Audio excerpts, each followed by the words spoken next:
Laura to the studio. Hi, Tina. Hi. I'm very happy we found time for this it's the second time you're here, and we've talked about sleep before, but we're going to talk about sleep and women. Because as I think we all know by now, women are a little bit of a different biology and different creatures than men, and therefore it's also important we start talking about the differences and different approaches and what to do and not to do, not across genders, but maybe based on genders. But Laura, before we, now I just almost dived into it, but can you explain a little bit about yourself and what you do? Yes, so my name is Laura Kanadel. I'm a certified sleep counselor.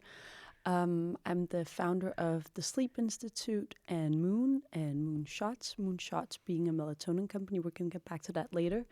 My background is really from business school, but then my ex-husband started sleeping really poorly, and I dived into the science and research of sleep, started studying neuroscience, became a certified sleep counselor, and then I met these guys which were developing a sleep company, and I joined as a co-founder, so I'm also co-founder in Moon now. So that's my background very briefly. Yeah. I'm also a huge advocate for sleep, especially female sleep, because I think we've still fundamentally not really understood that there is a difference between male sleep and female sleep. Yeah, and I think this is something I would love for us to dive into today, obviously, but maybe you can start explaining why is there a difference and why is it important that, I mean, also from your experience as a sleep coach, like why can we not treat sleep just as one general, I'm lacking the word here, but how come we should look at it differently depending on whether you're man or female? I mean, there's so many things in this. I think the first thing that I think we need to look into is that females fundamentally have a different hormonal makeup. So our hormones just look different than males, which means that we hit so many different stages across our life where our hormones change. So it's partly on a monthly basis, but it's really also on a lifelong basis. We hit puberty, we breastfeed, we get pregnant, we breastfeed, we turn into perimenopause, menopause, postmenopause. There's so many changes in our hormonal makeup, and with all these changes, our sleep actually changes as well. One of the things that is probably the most important thing to mention here is that when estrogen drops, cortisol rises a bit. And cortisol is our stress hormone. It's the hormone that keeps us awake. And it's the opposite of what you need when you want to sleep. As we obviously know, when we're stressed, when cortisol is high, we struggle a bit with sleep, at least for some of us. When estrogen actually drops, cortisol rises. So that sort of difference makes it very hard for us to fall asleep. And that happens on a monthly basis, but it also happens over a lifetime. So meaning when we hit perimenopause, menopause, especially during those years, we really struggle with sleep. So that's number one. Number two, and that's something that we basically never talk about, and that is that females fundamentally struggle more when we don't sleep. So mental health goes down. We are twice as likely to sleep poorly, but also twice as likely to suffer from poor mental health. And those things are very closely related. So when we struggle with sleep, our mental health suffers. When our mental health suffers, we struggle even more with sleep. So it's like almost this vicious cycle, right? Exactly, downward spiral. Right. So those two things are sort of the main identifiers and the two most important things to talk about when talking about women and female sleep. Before we dive a bit more into this perimenopause, menopause phase, could you also just, but how, because men have a 24-hour cycle, right? And we have a monthly cycle, 28 days or around that period. So throughout just the regular cycle, how are we affected? How does our sleep fluctuate in that period? So the week before our periods, if we still have a period, and during our periods, we do actually need more sleep.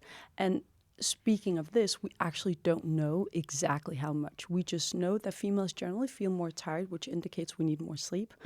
On a general note, we probably need to say that women do need about 20 to 30 minutes more sleep on a general level. That we can all kind of agree on. But we still kind of disagree in research how much more sleep women need during those weeks. So before our period and during our period. So we must say that I guess we can sort of assume that it's very individual. We need more sleep. And it's important to talk about this on a level where with our partners, with our families, even maybe with our workplaces, that during those periods, we might feel a bit more tired and we need more sleep. So before our periods and during our period. During our period, we do lose blood. Yeah. And when we lose blood, our iron levels obviously drop. And when our iron levels drop, we do need more sleep. Yeah, you become more fatigued, basically. A lot more fatigued.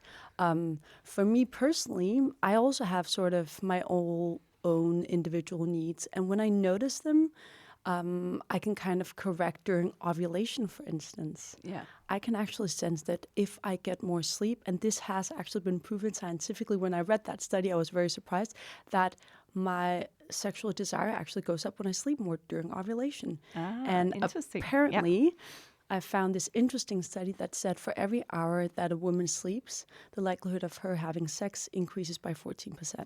Well, here's something to the male listeners if they want to. So I just want to say it female. affects so many things. Yeah. It's before our periods, during our ovulation. Sleep is really a massive tool that we shouldn't just sort of neglect, especially when being women. Yeah, and I think this is actually, in a culture where, for many at least, there's this performance, push through, do more. Also in the wellness, health optimization space, there's a lot of adding. Fortunately, sleep is also a big part of the conversation. But I still, and I can only say also in my personal experience, like prioritizing sleep. And if you sleep poorly or you feel more mentally, emotionally down, an extra hour of sleep will do wonders, right? So it's also just, I think, but understanding that connection to your point before about mental health, but also just general ability to be there for others, be there for yourself. And I think that's also part of, as a woman, in a big part of your life, you are serving a lot of other people, especially your children, obviously. And that's so hard to talk about. I think that specific point is something that we haven't fully understood. Yeah. I mean, truthfully, we haven't fully understood what it takes to be a woman in a modern society where we both have to take care of kids, give birth to kids, also be out in the workforce. Combining all that with the complicated female biology, we haven't fully sort of understood what's actually going on. So no wonder that we do feel a bit more fatigued and we're twice as likely to sleep poorly, feel overwhelmed, be stressed, have a poor mental health. All those things, I think, is due to the fact that everything is a bit more complicated when it comes to women, unfortunately. Yeah. And then we have the gift of creating life and many other beautiful things. But I agree. I think it is very important to understand the complexity of our biology. But again, back to everyone is looking for where to start, what's the most impactful hack I can do, or what's and I think back to what I said before, also for me, but I see this with many people, and you probably more than anyone working with this full time, is that sleep is such a great place to start. And it's okay to acknowledge that you need a bit more sleep as a woman. And I used to be the type of person that would, in the weekends, I don't know, but you wake up maybe half around, 7, 8, and I would just jump out of bed and all the things I needed to do. And today I actually allow myself, if I can fall back asleep, I will sleep. And I appreciate and I know the value of that extra hour I might get in the morning, or going to bed an hour earlier. I was also a very late night bird always. And I just realized now it's one of the best regulators, not just for energy, but for mood, and also now diving into the longevity field, also a lot of biological processes in our body, understanding the impact of not recovering, but that's a whole nother discussion and conversation. But it's so interesting that we still, and I used to feel guilty, like I cannot sleep in, or I need to keep going. I need to just push myself more, right? I mean, I heard a very smart doctor last week, Dr. Julie Molke, say something so precise and so smart. I haven't actually heard it being said before. Evolution wouldn't make us sleep 1/3 of our lives if it wasn't important. So we have to remember this is an evolutionary development that has been taking place over millions and millions of years. So we as human beings, and especially for women needing to sleep more, evolution is quite smart. We wouldn't have been here if it wasn't extremely important for our health and our mood and everything else. So it is important for us to have that 1/3 of our lives being complete downtime. Complete rest. Interesting, right? But yes, Right. it's beautifully said. And I guess there's also, and you must also, I mean, again, why is it women wake up easily? I think, again, we have this caretaker gene in us, so we are more alert in a different way. And I think many moms have tried looking at their partner sleeping sound like a baby while the baby is crying next door, and you're like, how is this possible? But again, I think that's also understanding our genetics and what was the purpose of being a woman and what's the purpose of being a man back in the days biologically where survival was the key point of living. And I think we forgot a little bit that kind of insight, that understanding. There is actually a reason why things are different. And if you know that and understand that, then it's also maybe a bit easier to adjust and build a rhythm and that's why I'm so happy we have this conversation. To be honest, because sometimes just naming it, and getting a language for it. Sometimes we don't even have a language for it. So this is also creating a language where we can say, well, actually, I need about half an hour of more sleep, honey. I don't feel like sex at the moment. I think I'm a bit fatigued. I think I need to sleep a bit more. Sort of naming it and having the language to actually be able to verbalize this, I think is, I would say it's almost halfway. And then obviously having the right tools. And I swear by 5 rules, and I'm happy to share them with you, but 5 rules for women to make them sleep better. Yes, and please share. I think that's something very tangible everyone can take home with them. I think the first thing is something that we all know, and we all know how important it is. But for women, it's especially important because of our genetic hormonal makeup, and that is to wake up and go to bed at the same time. The reason why that is important is because to have the optimal melatonin release at night and have our hormones stay in check, we need to respect our circadian rhythm and our alignment. And that if we're too crooked and we have too much social jet lag and we wake up and go to bed at awkward times all the time, our alignment sort of disappears a bit, and our hormones really suffer. And melatonin is a hormone. So go to bed, get up at almost the same time every single day, including the weekends, because that will help your hormones to stay in check. That's number one. That's especially true for women. Women suffer a lot more from this when it doesn't happen than men.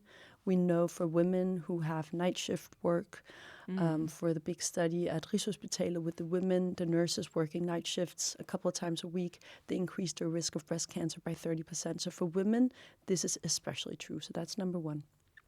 Number two, a little bit aligned with that, make sure to get enough darkness. We are living in this beautiful, lightly polluted world where there's light everywhere and it's gorgeous. The problem is just that it's totally against what our biology actually made us for. So we need darkness at night. If we do not get darkness, we cannot release optimal melatonin to fall asleep. Whether it being blindfold or blackout sleep curtains mask, or sleep masks or curtains. Yeah. It's one of the things that we think is sort of a nice to have, but it is fundamental for optimal sleep. We will not release melatonin unless we are in complete darkness, especially at night. That also means to switch down your lights everywhere, your screens. There's a function on your phone, on your computer, where it actually goes into night mode. So all those things are extremely important. It's not just a nice to have, it's absolutely crucial to have optimal melatonin release. That's number 2. Number 3, we need to talk about our caffeine, baby, because women, as we age, and I think we don't fully understand this, as we age as women, what caffeine does is it basically increases our cortisol. So it gives us this cortisol rise. But as women age, we're incredibly sensitive to these sort of cortisol spurts all the time. So what we're actually doing is we're stressing ourselves completely unnecessarily. I was talking to my mother the other day. My mother is post-menopause now, and she said as she turned 50, she just couldn't drink as much coffee anymore. So now we call it muddy water because her coffee is so thin. She just simply cannot deal with so much coffee. We are not as good with caffeine, especially for us women, as we age. It increases cortisol. Yeah. And this is something that is actually quite easy to test, to wear a CGM and see how it spikes and what time in the day ideally you should stop, or what dosage, because of course, like everything else, it's also individual. But it can be, it's actually such an easy thing to figure out what is your unique response to caffeine. And yeah, because it's not always, many will say, oh, I can have a cup of coffee and fall asleep. Yeah, but if you look at the quality of your sleep, it might not be as good as if you didn't have that caffeine just before, and for most, it's earlier in the day, not just before bed. But it's very interesting and quite easy to actually get measure. a picture. Yeah. And also, it actually also goes, as we talked about before, it goes for our monthly cycle, but also our cycle over. This actually changes. That's something that I understood very late in my life. Very important point. When I was young, I was fine with caffeine all times during the day. Yeah. But as I've aged, that has shifted a little bit. Yeah. So we do change. We must remember, and I think probably that's the most important point today, is that women, we change all the time on a monthly basis, but also over a lifetime. Yeah. And that affects everything, especially sleep. And really, and I think, again, sometimes it gets tiring with all this perimenopause, menopause thing, but it is such a huge transformation. And I think the realization that women, and the curiosity you should have as a woman in these years, is things are changing dramatically. And the body you know and the tools you knew for 75% won't work anymore, or work differently, or not as efficiently. And it doesn't mean that you have to feel lousy or feel shit, but you just have to understand the changes and then be and really know what is it you can and cannot do and how it impacts you. And I think that's the opportunity in this. But it starts with actually acknowledging that things are changing. And it took even me also a little bit of time. I think also being a kind of very push through mentality. It's like, oh, I won't accept this. I will just do as I've always done. It's always worked for me. Now I'm just continuing. It's like, yeah, but maybe. And then just be curious and investigative. I can't say that word right now. But be curious, try out some things, and all of a sudden you might figure out, oh, it's actually something completely different, but it works as well. And it's just a change. It's not necessarily bad. And the two last points are, I guess, a little bit untraditional, but they're specifically very relevant for women. So number 4 is write things down. So women are 90% more likely or at risk of suffering from racing thoughts before falling asleep. Yeah. So women really suffer from this. This is not some small little thing, but it's something that a lot of women, especially as we age, so we really have a hard time switching off. And we know from research you can do yoga, you can meditate all day long. It doesn't affect your racing thoughts as much as writing things down. Yeah. So one of the things that we really encourage at the Sleep Institute, but also at Moon, is to journal, write things down. It doesn't have to be a massive, sophisticated sort of ceremony. It could also just be writing things down. Tomorrow I have to remember X, Y, Z. Sometimes it's a to-do list. Sometimes it's thinking about, oh, I'm a bit upset about this regarding my mother or my husband. So writing things down is an incredible tool. It really helps us to switch off our racing thoughts. Yeah, I agree. I use it a lot. And I think it's also sometimes just feeling what you need. Sometimes it's the to-do list. And I know sometimes if I skip it, I know, and then I wake up at 3 and then I'm like, why did I not do it? Because it's like the moment you dump it onto that paper, then it's like, then you can actually let it go. I can also have these, like if I have something important work-wise or what else, that if I don't kind of get it out, my system, my Hold thoughts, on. or then it will go in my dreams, or like repeat like this feeling of being half awake, half sleeping, but with this constant thing racing in my mind. And it's crazy. Whereas like the efficiency of taking time, just 5 minutes to put it on paper, I say is really an amazing sleep hack for sure. Massively so. And it's so easy to do as well. And then obviously the last one, which is a little bit untraditional, is name it, to tame it, to claim it. And I really swear by this. I think we need to be, and I think this podcast is a great sort of part of that, is that we as females also need to verbalize our differences. And I don't think that this should be like a massive feministic project, but we are fundamentally different. So we need to start claiming that, talking about it.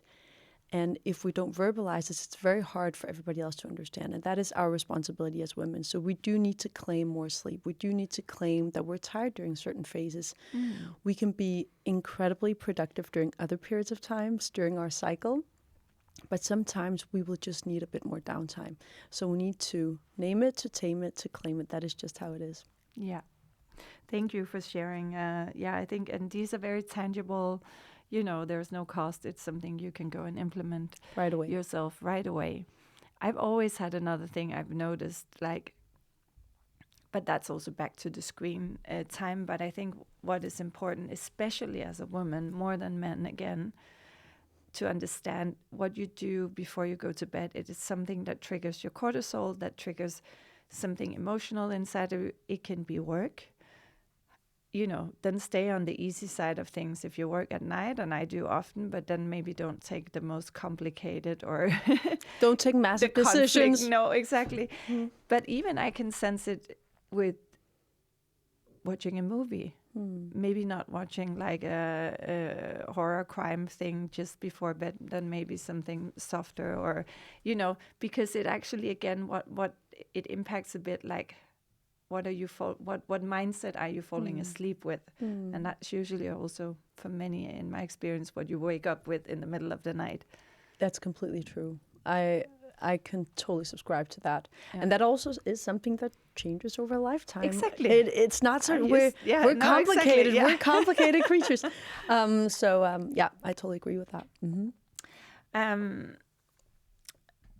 A last topic I think that could be nice to touch upon, because obviously you also work with it, with this. And again, we can have lots of great sleep methods and things like the 5 things you just described, but sometimes it's not possible to have it all blackout, and sometimes you have been on the screen or have something emotionally upsetting before you go to work, or if you travel, or there are many things impacting, not always in our control. So if you're in these situations, I know you use melatonin, and you also have made this melatonin product, but can you explain a little bit about that, and how does it work to actually supplement if your melatonin production is out of balance? So for us, I think first of all, in Denmark at least, we view melatonin almost as a medicine product. So we have very strict rules, and we think that's great. Outside of Denmark, in most countries, it's considered a supplement. So we almost view, in other countries, we also have a company in Vienna, which is where we sell our melatonin from our moonshots. It's considered a supplement until 1 milligram per dosage. So there's a bit of a sort of an understanding of what melatonin is, which is a little bit different. The reason why I think melatonin is incredibly important is because we do have a very ancient biology. We are basically made to live in lightness during the day and darkness during the night, with very limited light during night. And that means that under those circumstances, we would have optimal melatonin release. But in our modern society, where we get a lot of light, where we're inside 90% of the time, in artificial light, it's almost impossible for us to produce and release enough melatonin. So my sort of philosophical, let's say, stand on that is then I need to supplement in the same way that I supplement with D vitamin because I'm inside 90% of the time and don't get enough sunlight, right? And I don't eat enough fatty fish. So for me, I need to supplement a bit with D vitamin. And we have accepted that in Denmark, and we do say that D vitamin is very important. I do hope that we look at melatonin the same way within the next couple of years because we are in a melatonin complete sort of, we don't get enough melatonin simply. So we view this as a supplementation because our lifestyle in the modern society is as it is. So it's, I mean, deficiency, I guess, is exactly also, right. like so many other things. Because like so many other things. Modern life, it's different than what we're made for. Yeah, exactly. Yeah. So that is sort of the first stand on that. And with our product, we have made a moon spray, we call it a moon shot, where we basically absorb it into our gums. The reason we have done it that way instead of tablets is because we want to completely control the dosage, the delivery. So dosage is one thing, and we can control that better if the delivery is through the mouth. If we eat a tablet, depending on if you eat a steak or a salad, it's very hard to sort of actually understand how much melatonin goes into your bloodstream. Exactly. Yeah. Because it has to. Because it has to go through your gut. So for us, when we spray it in under our tongue, it works within 5 to 7 minutes, which means we can completely control that time. It's hard when you take the tablets because it has to go through your stomach. It might take 1 hour, it might take 2 hours. You don't really know. Here, you brush your teeth, you spray it in, and then it works within 5 to 7 minutes. So for us, controlling that delivery and thereby the dosage, as you mentioned, is incredibly important. So for us, melatonin is supplementation because we are deficient and we live in this lifestyle that we have. And it helps you fall asleep or keep you asleep or both? Just for... So our product has both melatonin, which helps you fall asleep, and L-tryptophan, which actually helps your own production of melatonin. Yeah. And then a nice sort of lemony, zesty taste, which is just a gorgeous taste. But so it does both. And because it works within 5 to 7 minutes and is out of your system within 4 hours, we can actually take it if you wake up, which a lot of us do between 2 and 4, you're tossing and turning, can't fall back to sleep, you can actually take it during that time as well.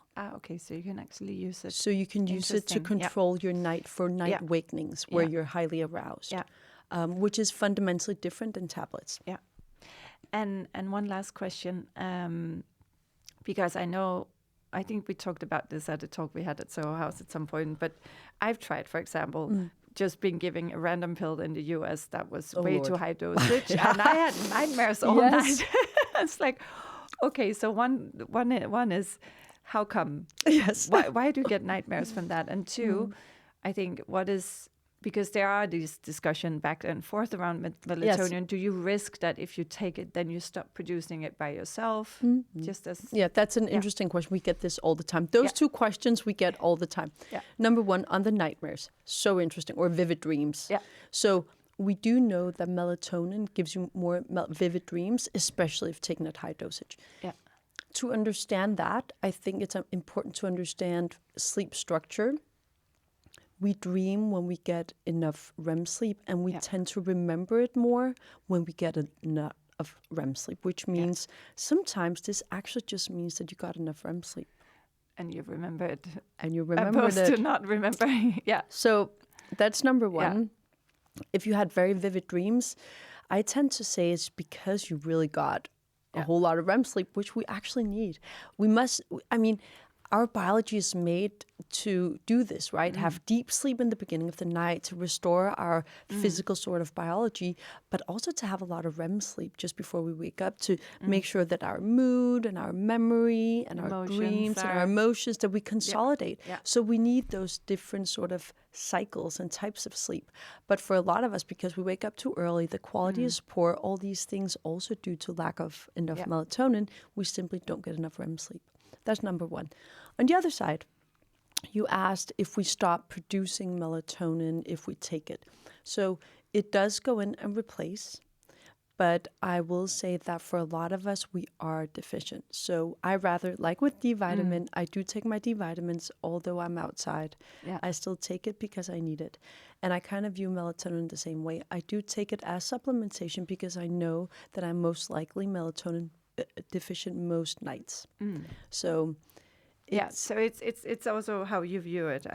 It's a personal view on this, and you can find a lot of schools within this and different views on this. We do replace it when we take it, like with D vitamins. That is true. Yes. Yeah. Okay, we are unfortunately all good Yes. conversations come to an end, and we are running out of time. But is there any? I mean, you already gave great advice, but what would be your key takeaway to the audience, just on a final note? So, because we talked about melatonin, I think it's important to understand light and darkness. I think those are the two sort of signals to our brain that are fundamentally the most important for our sleep. And that is to get enough light in the morning, go out, get bright daylight in, to set your internal clock, but also to get enough darkness. And that is probably the hardest thing to do. You will not release melatonin if you do not get enough darkness at night, which means no phones, no screens, at least 1 to 2 hours before going to bed. Dim your lights. Exactly. It's also really about indoor lighting, understanding the power of what type White of light is adrenaline, cortisol goes up right away. And there are good light bulbs you can buy these days where you can that are good for a circadian rhythm. Yeah. Okay. Thank you so much, Laura. Thank you for listening in. Much. Thank you. And I'll share in the notes links to your different websites and where to find you. Thank you. And I hope this gave a little bit of concrete, both tangible tools and some insights on women and sleep. Thank you. Bye, Tina. Bye.